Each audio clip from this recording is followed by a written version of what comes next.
We are going to give you 4 tips to turn Giftmas back to Christmas.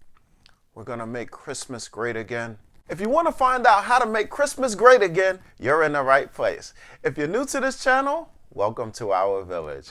If you're a returning villager, welcome as well. So, let's get into it.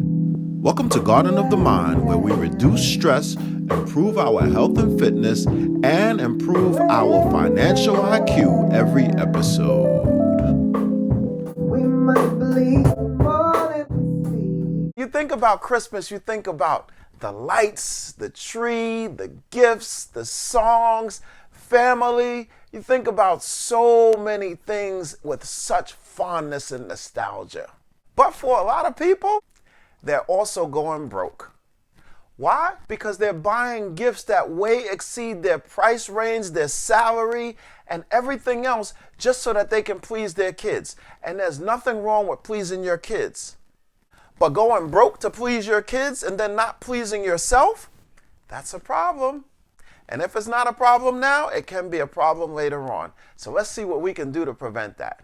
One of my favorite sayings is, the most precious thing that you can spend on a child is time. And that doesn't just work for children, that works for the adults as well. So let's see how we can spend more time and get a bigger impact from Christmas. Tip number 1, remember, Jesus is the reason for the season. Remember that.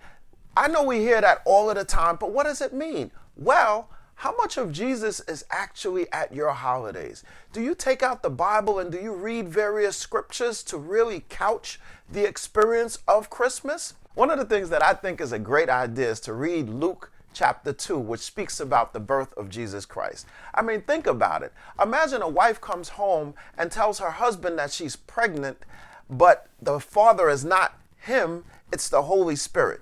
Do you know how scandalous that would be in today's time, and any time as a matter of fact? Or the fact that they had no place to stay and Jesus was actually born in a barn? Why they even give gifts? All of these things can be spoken about and discussed at Christmas. Christmas is now a holiday where everybody in the family gets a gift except Jesus. Figure out as a family what type of gift you can give to Jesus. Can you guys go out and volunteer? Can you do a family project? Do something that's bigger than yourself as a family. Show them that it's far better to give than it is to receive. Tip number 2, take the focus off of expensive gift giving. You can give gifts, but you don't have to go broke in terms of doing it. If you are not able to buy your child those expensive $1,000 sneakers that they see the rappers wearing, it's okay. That doesn't make you a bad parent. That makes you a smart parent. You can teach them exactly how far $1,000 goes and spending it here, how that's going to impact on the family. If you spend time trying to get them everything they want, their want will always exceed what it is that you can get them. And at some point, they're going to be disappointed. And at some point, you're going to have the conversation with them about disappointment, about their desires, and about what it is that they can get and what's most important in life. I know. As a parent, you want to give your child everything that you never had. However, some of the things that you never had has made you the person that you are right now. And I don't think that's a bad person. So I think that it has given you the motivation and the drive for you to get what you have now. And it's important for you to spend that time and teach your child the value of spending time as opposed to buying material items. One of the ways that you can reduce the amount of spending that you do on gifts is come up with a limit.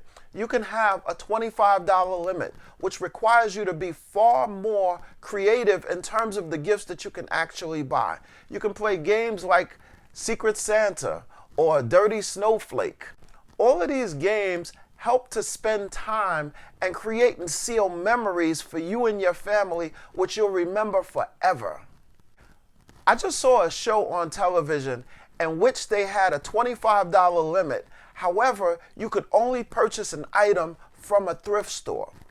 I thought that was a great idea because You buying something from a thrift store, you have to take a little bit more time to customize that gift, and you have a $25 spending limit, so you're not going to go broke and you can still have fun.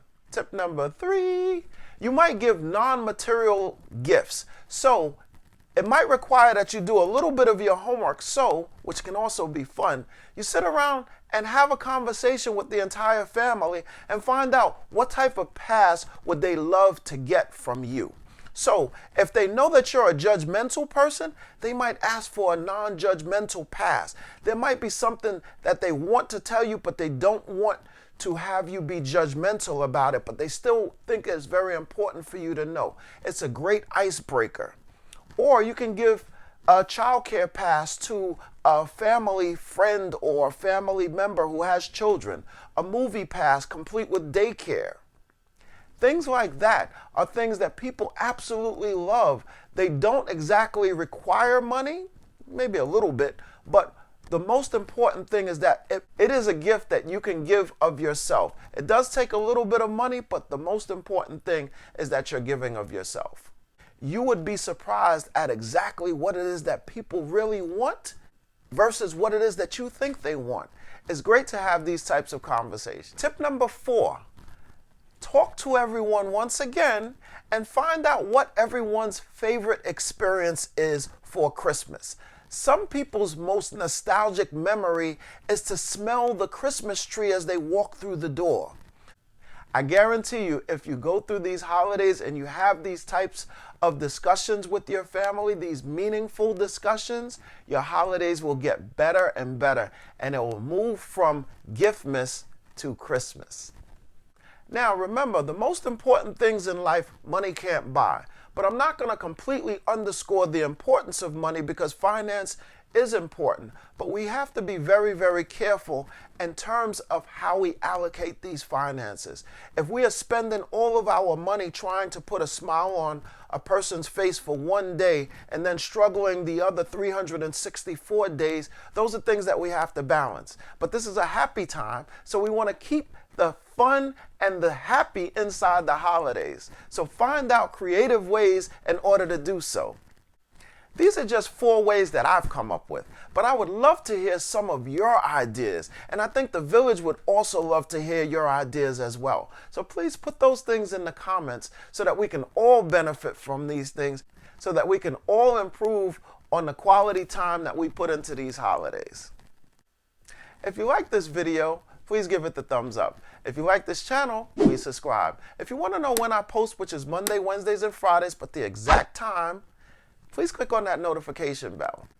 And remember, thoughts are actions, words have power, and actions have consequences.